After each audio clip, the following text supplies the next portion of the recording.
we really need to be thinking about them 10, 20, 30 years from now, and like what they're really going to, like what people on their deathbeds say, what they tell us all, like, people interview people who are dying all the time, and they tell us what ultimately matters looking back.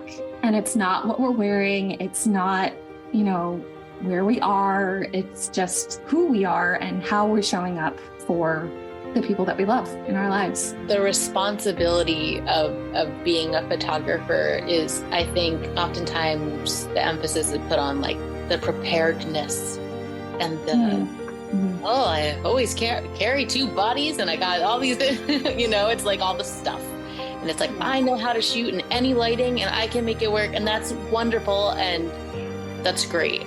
But I think the real responsibility is the ability to show up for a person in the depth of what you're talking about. Help Me See is a podcast that redefines the word vision through vulnerable and real conversations, my own private introspective ramblings about the things that I think about in the wee hours of the morning, and my deep core belief that your nothingness is your everything, and all you have to do is see. I'm Bianca Mora. I'm your host. I am an educator, a photographic artist, and I believe that your daily photo habit can be the key to unlocking the ability to be more present in your everyday life and live deeper into your intention and purpose. We're not about the small talk here.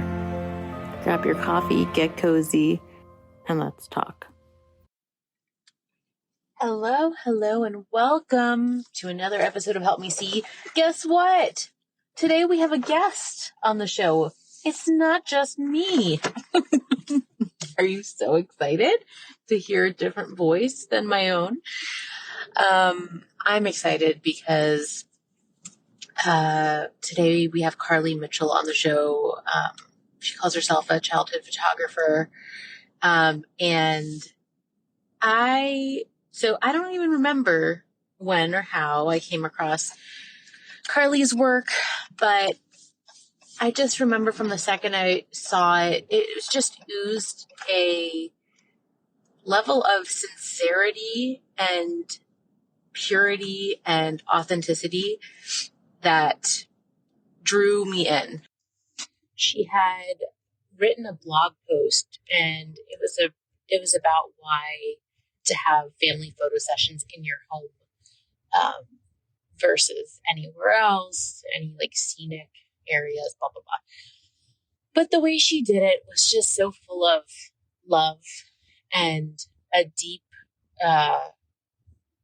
kindness, a reverence for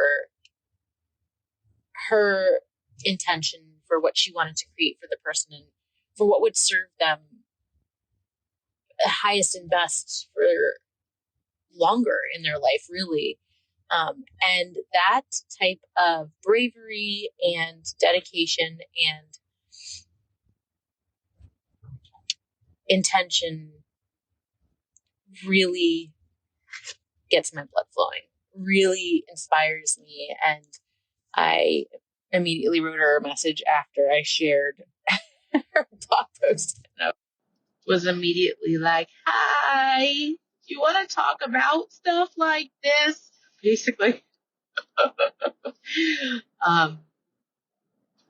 So yeah, and she graciously accepted, and we spoke, and I asked her all sorts of weird questions and got to know a little bit about her and just love her heart and her work.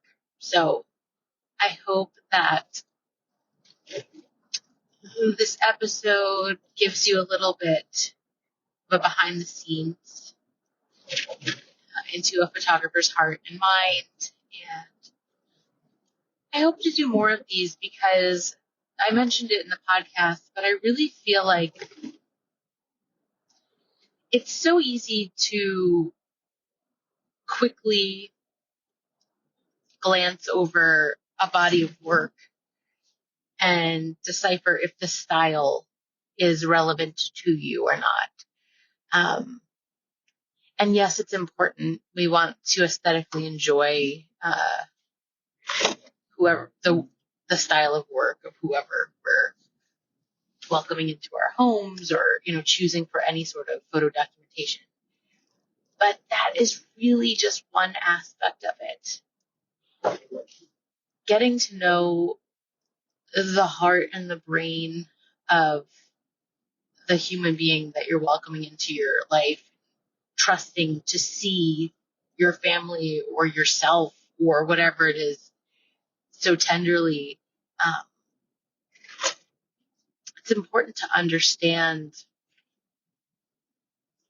where that person's coming from and their values and their intent. And Carly is someone who I would excitedly welcome into my home to do just that, to document my children and my life. So I hope you enjoy.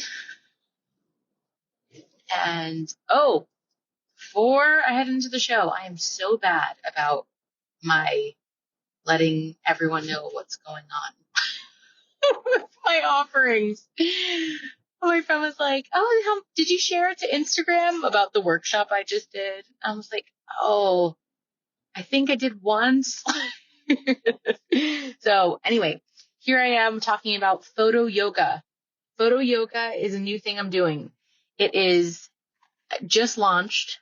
If you're listening to the podcast on the day it comes out, then it's just launched today for the first time. And it's every week, 1 hour a week. And it's basically a co-working space for photo editing or any photo related-ish-esque kind of tasks. I know for me, I love a good multitask, and I love being able to work with background noise sometimes. Really depends on what the work is, but so this format is very open, relaxed, and flexible, unintended, meant to loosen up your photo practice.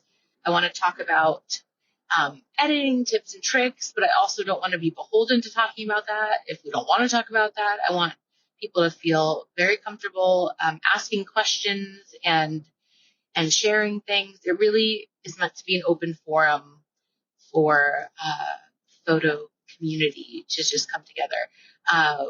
I've been thinking about this for some time because every time I'm in a yoga class, I have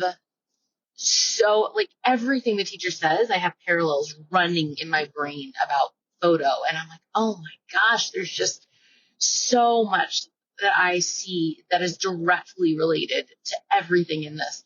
So I've had this idea of photo yoga in my mind for a long time now, and really have sat on it for a while, which is my MO. I do that with everything. And it's either I sit on it for a while or I just make a decision and then I cut like 8 inches off my hair at like 11:30 at night. So I had the thought that, you know what, I think now is the time to do this. And then my phone had went off and I was like, no, Bianca, focus. Do not look at your phone. So I finished what I was doing. And then when I went to go pee, I went to check my phone. Why did I have to mention that part? I don't know. Really stream of consciousness today. And a friend, she's a stylist that I worked with in a studio recently, a friend and colleague and the whole thing that I love. I had gone over to her home and documented her at work. She's a textile artist, does beautiful work. And I documented her and her daughter and her work in her home. And I just the day before had a chance to open the shoot because I've been traveling a lot and super busy. So it was weird that weeks later, that was when she decided to text me, and it was a beautiful thank you note. But what blew me away, and the reason why I'm telling you this, is that she had compared the experience. She said that is something around it really did something about presence. I'm going to butcher it, but she said the words, it felt transformative, kind of like a yoga session or something, like a yoga class. And I was like, oh my God.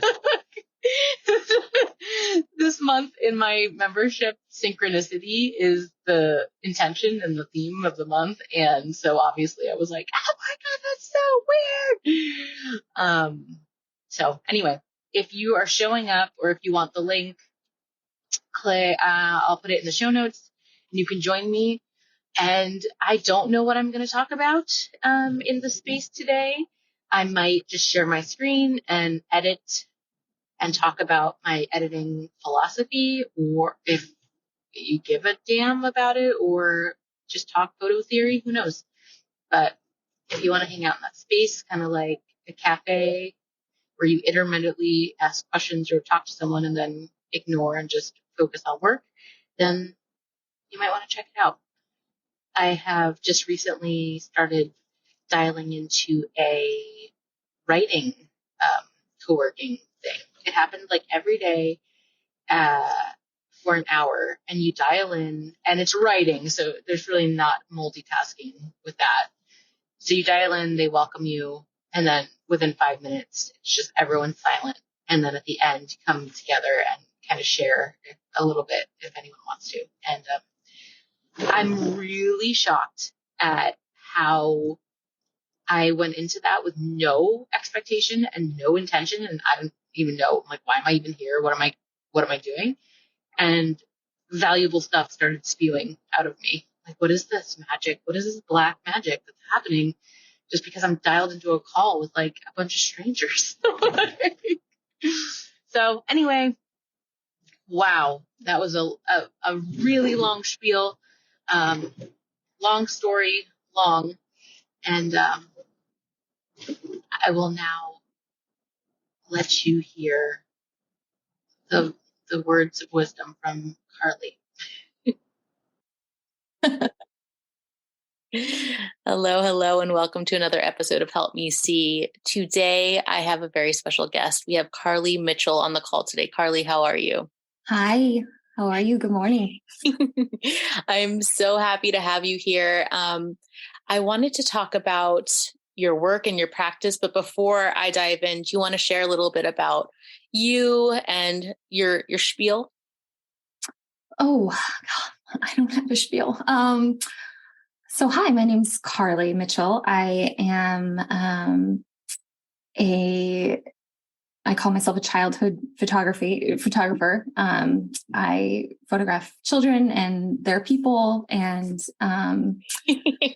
and their animals. I love to include their animals. I am currently living in Silicon Valley, bit of a fish out of water here.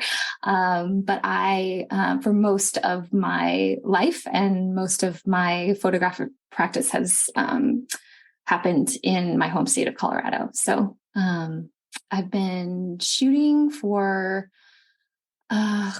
more than 15 years. I don't know. I feel like I hit 15 years and I just stopped counting. Yeah.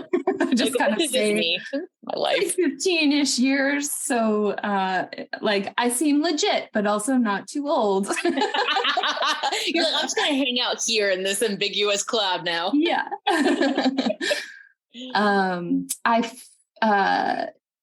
photographed weddings for, more than half of my career. And, started to feel some physical effects of that with some hand arthritis, and that kind of like seeped into brain burnout. So I switched over to, the other side of photographing humans, which is my passion. And yeah, so now I focus on kiddos. I love that you call them, and they're humans and they're pets, because you usually hear it the other way around. What is it about focusing with the child as the nucleus of sorts, calling yourself the childhood photographer? What is it about that really speaks to you and draws you in?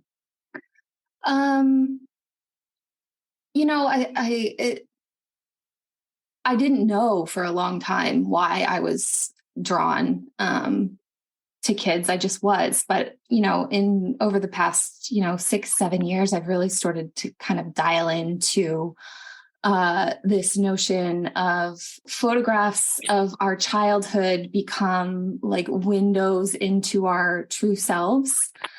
And I just think that's so important for everyone to have imagery of a time in life when they were uninhibited and just completely themselves. And I think that that can be really healing and really empowering as we grow into adulthood. And, you know, photographs are for no one but our future selves. So Yes. Oh my gosh. I love that. I mean, so much here, but like the fact that you said photographs are for no one but yourself. I think that so often we just get so confused about that. And we think at first it's photographs are for others, for the documentation, even if it's for our loved ones, just doing it is for others to see. But really it's first and foremost, it's a visual journal. It's a very personal thing. It's like, it's funny when you said you think everyone should have that window into their childhood and from a place where they were uninhibited. I mean, I really feel that because I have a really shitty memory. Like I feel like I don't remember a lot, and it freaks me out, makes me feel claustrophobic. So whenever I'm doing like a wonderful retreat or, you know, a guided meditation, they're like, remember as a child. And I'm like, I fucking don't remember as a child. I don't. And I'm really thankful that my father took so many home videos. And I remember like during my senior thesis in college, I had gone back and I watched the home videos and I was taking stills like of the VHS videos. Yeah. And that was really healing for me because that was at a time where my parents were going through a really bad divorce, but like I was in a world where everyone was like happy and it was really sweet. And I was like, wow, this existed once. So there was such an element of healing. But like, I think about if I didn't have that, I don't know how I would be feeling now about what had happened, what had transpired. Did you grow up having a lot of old home videos or photographs, or is this something that you're kind of doing for yourself? So not a lot of videos. You know, there's a joke in my family that I'm the baby of the family. I don't have any photos of myself until I'm like 3 months old. Like, who knows what newborn Carly looked like, you know? And, you know, it's not something that even as a photographer, like I will admit that I don't go back that often and look at photos of myself. We recently had a death in the family. And when that happens, you know, that's when the photos come out. And so looking at some things from the past, like you look and you're like, oh, like, that's not how I remembered that, or I don't remember that at all, you know?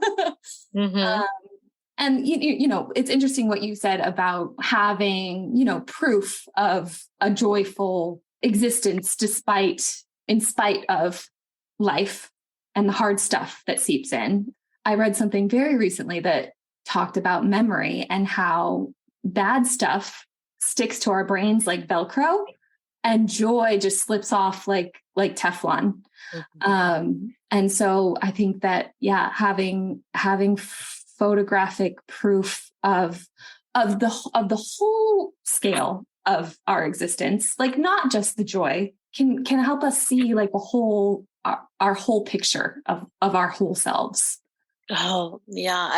I really truly feel like our photographic practice is like the secret, like key tip, hack, code, whatever it is to like bringing your future wise hindsight closer into your now. Truly. If you were engaging in it in a way that is what you're talking about, this like well-rounded, holistic, just way of being, and not thinking, well, who would want to see this picture as you're taking it? If you feel that impulse, respect take the fucking picture. I mean, unless you're shooting film, it's free. Just take the picture. Yeah. So, okay. Where shall I go here? Because there's so many places to go. I was like sleuthing around your website. Before we dive into, I have just a few things I wanted to touch on, but why do you think that this is the manifestation of your obsession? Like, why do you think that you have landed here in this very specific niche? Because everything about like the words you put out, what you post, the photographs you take is just like steeped in this intentionality. And it all feels so, I guess, there's just a pureness in your intent. Oh, that's very sweet. I mean, it's just like dripping from it. Like, where did that come from, do you think? And more importantly, how do you hold on to that throughout your work? Because I feel like to be an intentional photographer requires, it's like I'm going to say like an extra bravery and an extra, it's about being kind over being nice. Like, it's about like that blog entry you said, like if someone wants to shoot in a field and you're like, sure, I'll shoot wherever. I don't care. But why? Like, why not home? Like, to be the person that's looking out for like the deeper possibilities and meaning, and to serve in the highest way possible rather than to satisfy just the current urge. Yeah.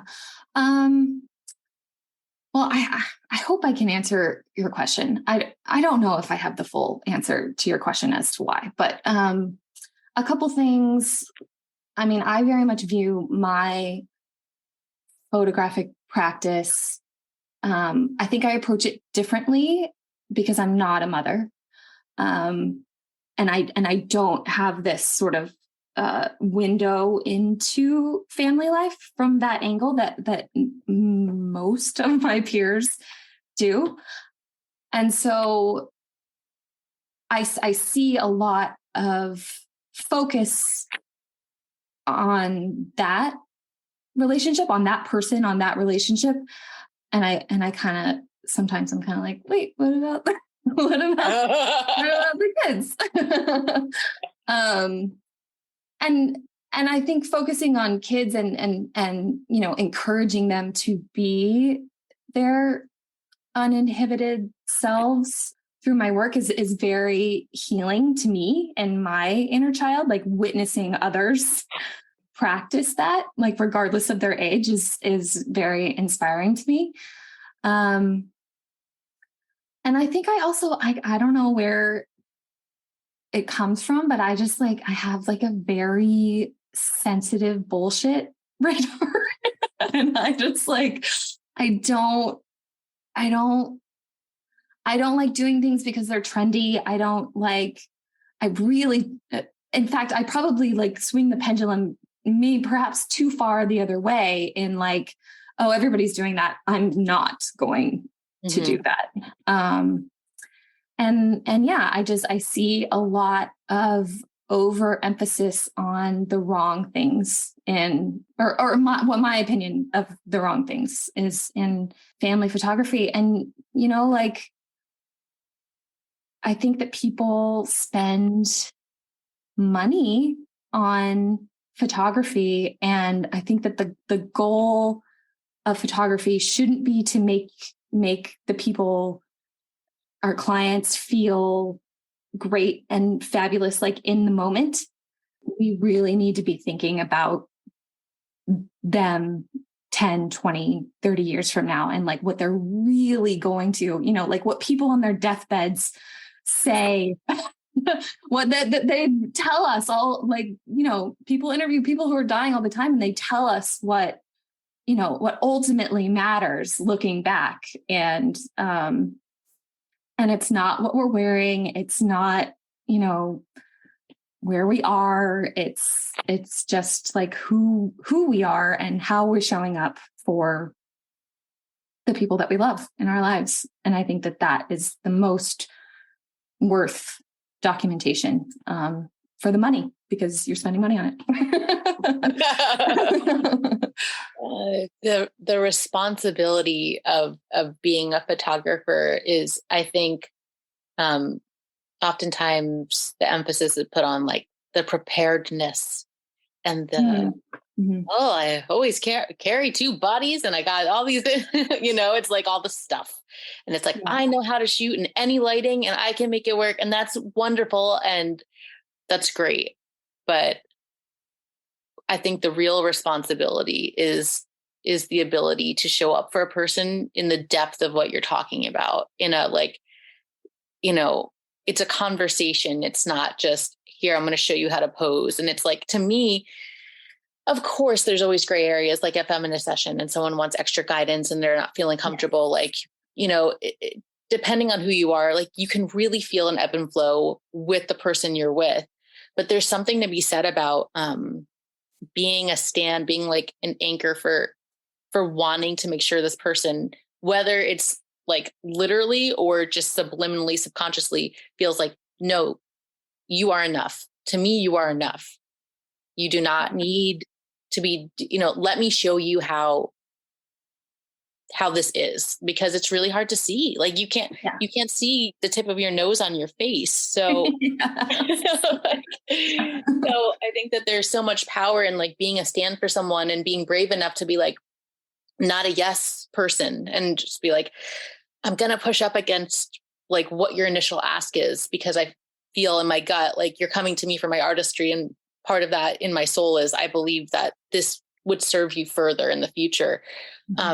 Has that been well received for you for the most part? I mean, no. I mean, I would say that even, some of my dearest longtime clients, like, hear what I have to say, read what I have to say, and sort of nod along, but then like, well, yeah, but you're going to do it this way for us, right?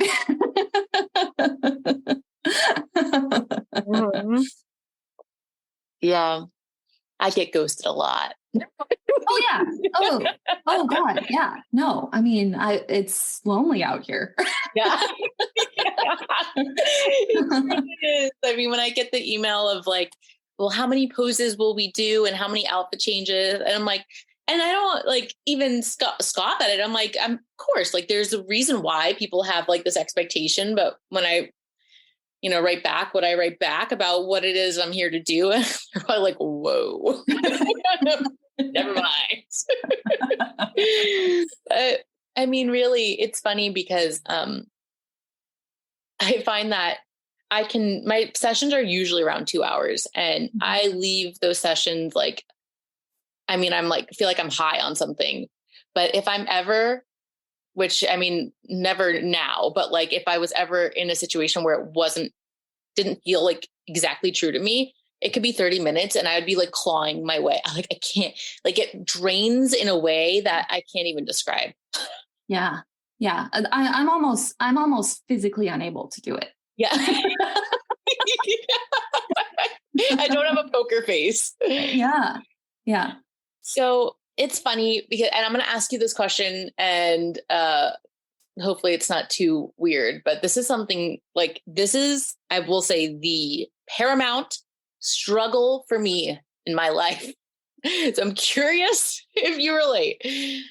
So I have this thing where when I'm in a session, it feels like, and this might sound like so like stupid and ignorant or whatever, but I really do feel like I almost have like the answers to the universe. I feel like I am just like, everything I see is like, like I just see so many things happening in like 47 layers, and it's just like bionic vision. And I feel like everything's perfect, and it doesn't matter if everything goes wrong because it's all perfect. And I really believe it, like Brady Bunch believe it.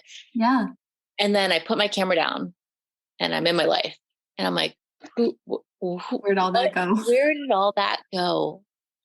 Yeah. Oh yeah. Yeah. I mean, I say that I am the best version of myself with my camera.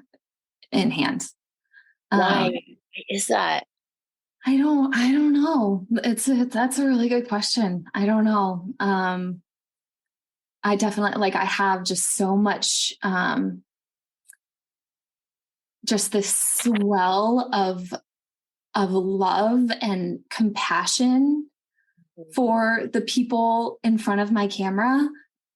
Whereas I am normal, and like, if somebody cuts me off in a parking lot, I'm like, fuck you.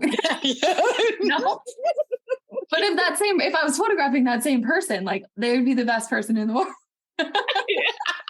Oh my God. It's so funny that you say it like that, because I was just texting with a friend and she was telling me about how she was having a conversation with someone and about how they can't create unless they feel love or present or something like that. And I'm like, oh, that's funny, because for me, I feel like when I'm creating, like when I'm having a photo session, like that is my way to like Yes. love and to presence. Like it really becomes like my portal for that. Yes. And I really just don't understand. Like I can channel that, like I can see that. I still see moments in my life, but it doesn't feel like that. Mm-hmm. And I don't know. Yeah, I was just hoping you had the answer for me. If you just call it, I don't know if that's just like the definition of flow, or yeah. I don't know what it is, but it's magic, and it is absolutely what returns me to photography, in spite of the rest of the hardships. And there's a lot. There's a lot. But that's hard to be a photographer. Do feel like, though, like, tell me if you disagree. I do feel like, even though it truly does feel like unsustainable and unattainable, really, to be in that state all the time. Yeah. Obviously. Yeah. But I feel like that's the real thing, though. Like, I feel like that's getting it right. Like, I feel like that's not like, oh, my la la land getting carried away, and then here's real life. I feel like that's really real life. Like that's, you know? Yeah. Yeah. Well, I don't know. I think it's all of it. Yeah. Actually, yeah. I actually think it would kind of be annoying to be in that state all of the time. Oh, I mean, yeah. and it would be exhausting. You know, that level of, it's an emotional, it's like this emotional, it's an emotional intelligence, and it's emotion like in action. Yes. And it's, that's exhausting. And that's sort of why I structure my, business as I do. Like I can't do mini sessions. I can't, price myself to where I am booked 7 sessions in a weekend, because it's so much. Like I feel like I am giving so much of myself to those people that it just like it chips it chips away at me. And I've just learned that I have to take care of myself, or I have to take care of myself for myself, and I also have to take care of myself for my clients, because if I'm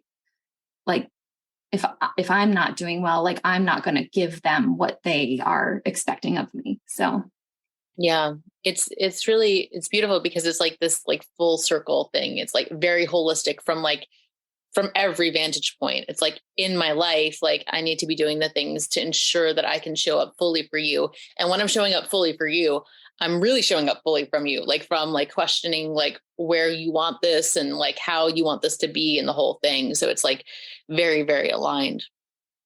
Yeah. Yeah, I try. I mean, so like I try and fail all of the time. And it's been a lot of trial and error. And I'm still in a position of trial and error. It's a constantly, I'm changing, my client base is changing, the industry changes, it's just, it's never settling into one thing. I feel like for me, even though it's like a struggle and it can be exhausting and painful, the contrast, I need it. Like I need the contrast of like, because especially when I'm in that like phenomenon where like everything's perfect and it's all fine, even if the worst thing happens, like I'm here. Um, when when I bump up against something that I realize like, oh, I don't agree. Like, no, like hard no. Like Yeah. that is the most clarifying thing that can happen, because so often it's always like, oh, everyone lived their life and like it's all good. Right. But it's in those moments where like, oh, wait a minute, like this does not feel good for me. Those are the moments where I'm able to like, okay, calibrate and like reorient myself and like my principles that I'm, internally registering. Yeah. Have you had any moments like that have informed the way that you shoot, or is it just kind of like a case by case? I mean, yeah. I mean, often I'm often trying to evaluate if I am rejecting a certain thing because that's just my nature of, contrarianism, or if there is actually something there.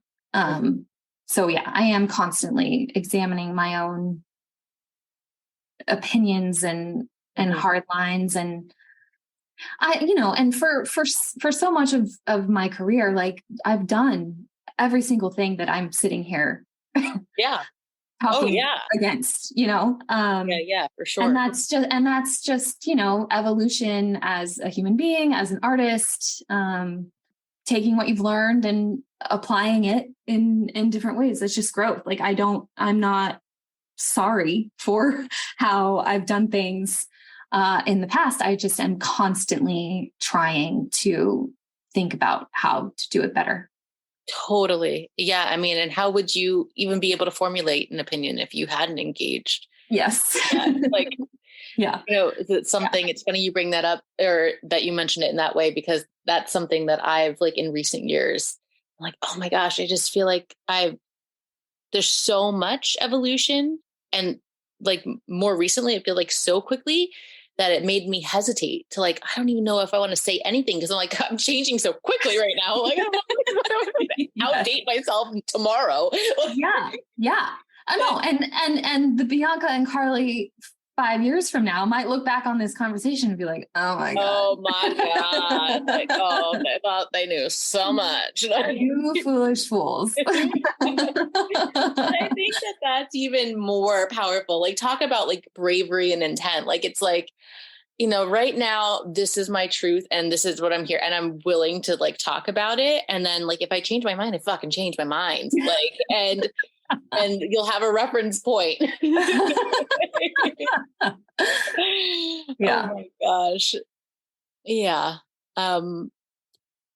Anything, I don't know. Is there anything that's like pressing, anything that's been recent for you that you just feel like talking about? I just love how naturally and how authentically your Instagram and like how you post and how you write is just so true to you. And is there something that is on top for you, like in this season?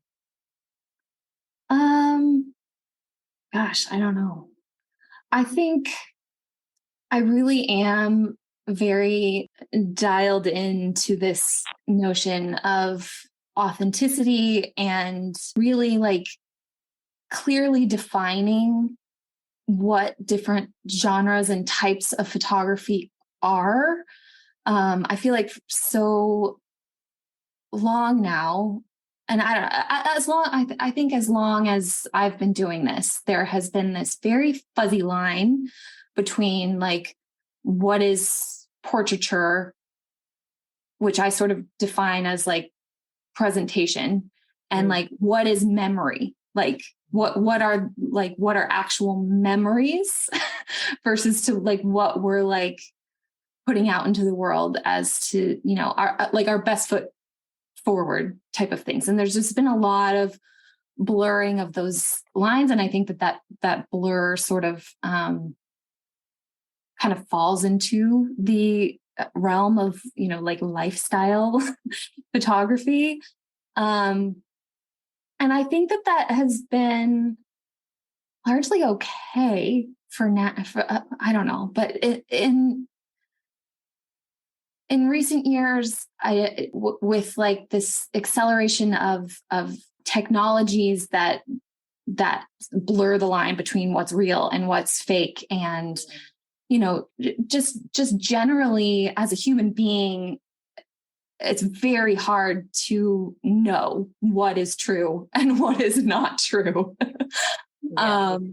I feel more and more passionate about very clearly defining, is this real, or like was this like staged and like directed and edited? Because I think as the further we get into this world of, I don't know, like deep fakes and AI and all of that, I think we're going to be doing ourselves and our children a deep disservice to not know the difference. And I think knowing our actual personal truths is so important for establishing self-confidence and just an accurate idea of who we are and where we come from and where we can launch off from. So yeah. I think that's a responsibility that we as family photographers should take very seriously. So it's with the onset of AI and all that's, on the edge here. Mm-hmm. So are you saying that it makes you want to like plant yourself a little bit more firmly in documentary without that blur of like staged and documentary? Yeah. It's funny. There's, I've heard some podcasts recently about like talking about AI and photo, and it's freaky. And I think as with anything, it can go many different ways, but I just don't feel, I think that the people that are coming to photography for the reason they're coming to photography, it's for the experience. It's for, I just don't, it's scary for many reasons, but I'm not scared of it for the reason of like, I've heard a lot about like jobs being at stake, but I'm like, I think that the people that are coming to photographers for like the real documentation of their lives, it's not going to impact that, because there's nothing that can fulfill a person coming and like sitting with you and like seeing you and like playing with your kids while they're taking photos. And because then what's the point? What's the point of that? I hope not. a little drone coming and like taking aerial shots of your children playing in the backyard. So creepy. Yeah. Oh my gosh. Well, Carly, thank you so much for coming and sharing your heart and just all about the intention and the look kind of behind just the person taking the pictures, because I feel like normalizing the depth of the conversation that happens is important. I think oftentimes the style is front and center, and the style can be can kind of just like be reductive, right? I feel like you can generalize people. Oh, this person shoots dark and moody. I don't know why I hate the term so much. I don't know. I hate it so much. Just like, or light and airy or whatever. And really the heart behind any image, regardless of the treatment, is going to it's going to be the reason you get the photos you get. So I hope that people can hear this and kind of understand that more and learn more about the photographer that they're choosing to welcome into their home and their vision rather than just seeing the colors. Yeah. Agreed. Thank you so much for inviting me. This is terrifying, but it was really fun. I hope it wasn't terrifying. I mean, what was terrifying is I let Carly know before I hit record, but my 2-year-old dumped out my entire drink on my keyboard. So for half an hour before our call, it was like upside down. Oh my God, please. Carly, how can people find you? Oh, sure. So my website is carlymitchellphotography.com. Carly, Carly, Mitchell with 2 L's. And Instagram, I'm at Carly Mitchell Photo. Awesome. I will put those links in the show notes. And once again, thank you so much, Carly. I'm going to call it. Thank you so much, Bianca. This was so fun. If you enjoyed this episode and want to get in on actual conversations with me, join the Help Me See podcast private Facebook group.